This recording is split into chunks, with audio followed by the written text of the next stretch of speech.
Hey everyone, it's Emma and welcome back to my channel. Today I'm going to be talking about 10 lazy ways that you can still live sustainably. So I was inspired by this from a poll I did on Instagram, and I noticed a lot of people really do care about the earth. They really want to do what they can, but people in general are just lazy. They love convenience and they don't care if that comes in plastic or if it produces a lot of emissions, and it's really unsustainable.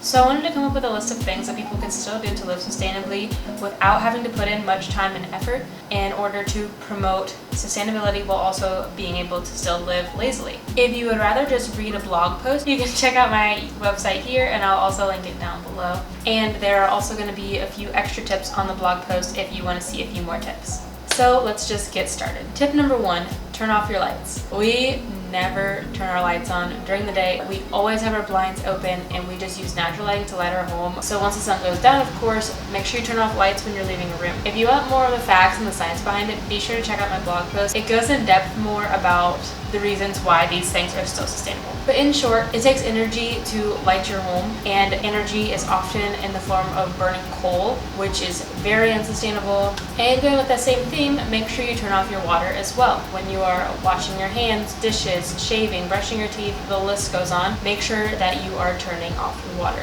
So for example, when you're scrubbing a dish, you don't need the water running constantly. You only need the water to rinse off the dish. And of course, the same goes with water as it does for electricity. It takes energy to do so, and the less you use of it, the less energy you're using. Just like you should open your blinds to allow natural light to come into your house, you should also open your windows to allow fresh air to come into your house. But if you open your windows during fall and spring, kind of that perfect time between the extreme hot and cold seasons, you can allow fresh air to come into your homes and you can still live really comfortably without being too hot or too cold, and you can just shut your unit off completely. Once you're out of fall and spring and you're into summer and winter, change your thermostat by 1 degree up in the summer and 1 degree down in the winter. This uses surprisingly a lot less energy than keeping it at your normal temperature.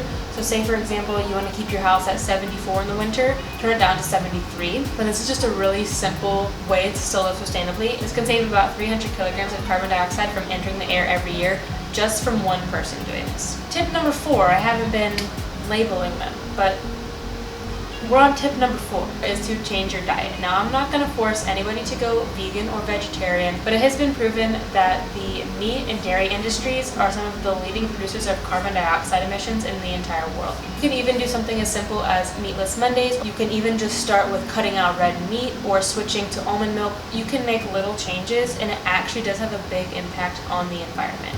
You don't have to jump right into it or ever go vegan or vegetarian, but little steps do go a long way. You can save a lot of emissions from entering the atmosphere. Tip number 5 is to switch brands and companies. For example, self-plug for a moment, I just switched phone case companies. Instead of going with a standard phone case that you would find at the store, I switched to a more eco-friendly brand called Pillowcase, and you can watch my entire video here about the review if you'd like, and you can check out my blog post link below. So that's just one example. Another example would be to switch your power company. You can switch from a company that uses coal and gas to power your home to a company that uses something like solar, wind, or geothermal. And there are a lot of other options. You can switch your phone companies, you can switch wherever you buy your pens and your paper. There are a lot of options, and this is still a really easy way to live sustainably while being lazy.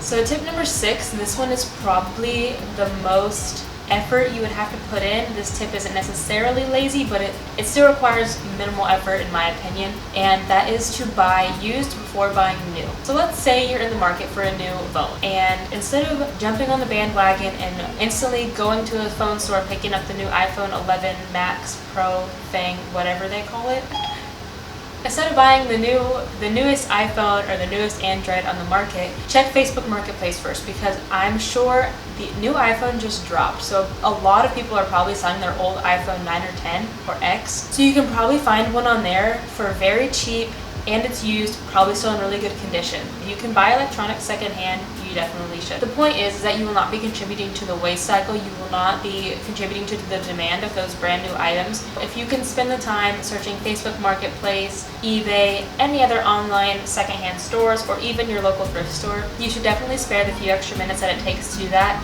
as opposed to driving straight to the mall and getting the newest item. Number 7 is to buy in materials other than plastic. This is actually really simple when you just take a step back and look at all the options you have at your grocery store. Instead of just instantly grabbing that bag of noodles, look on the rest of the shelf and see if you can find a box of noodles. If you buy orange juice regularly and you buy in plastic, try finding it in glass instead. If you can avoid packaging, overall great, but if you have to buy something in packaging, try to buy it in cardboard, glass, or metal. And that's because plastic is only able to be recycled once or twice, and the recycling process is just not profitable for plastic. It costs a lot of money. You can watch more about that here. I think this is tip number 9 and not number 8. Anyways, tip number 9 is to carpool. And this one was probably my favorite lazy tip that I came up with, and that's because this allows you to be extra lazy. If you live near people that you work or go to school with, maybe you can message everybody and see if everybody is down to carpool. You guys can take turns driving each week.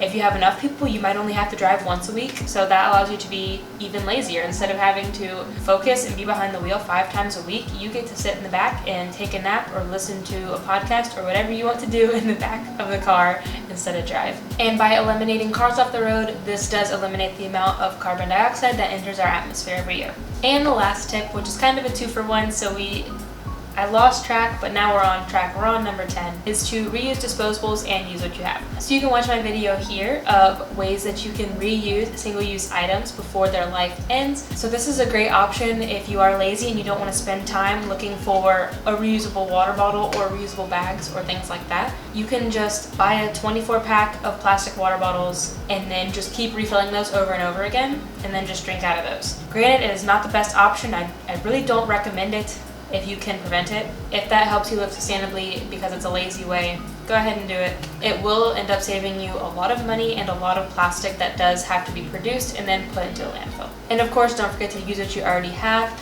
If you already have a water bottle lying around, use that before buying a new one. If you don't want to spend time looking for a nice set of bamboo cutlery, you can go ahead and just grab an extra set from your kitchen drawer and put those in your backpack or your purse, and then that can be your to-go set of cutlery. So that's it for this video. I hope you enjoyed these 10 quick, easy, lazy ways to keep living sustainably without having to put in too much effort.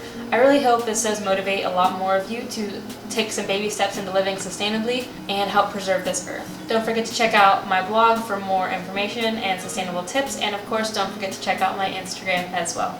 That's it for this video. Thanks for watching. Tip number 1, turn off your lights.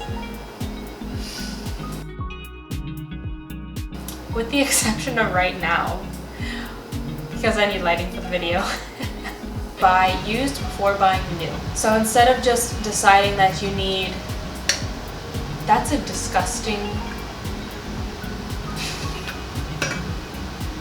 why would anybody buy a used water bottle? I mean, I'm not saying I wouldn't, but most people would not.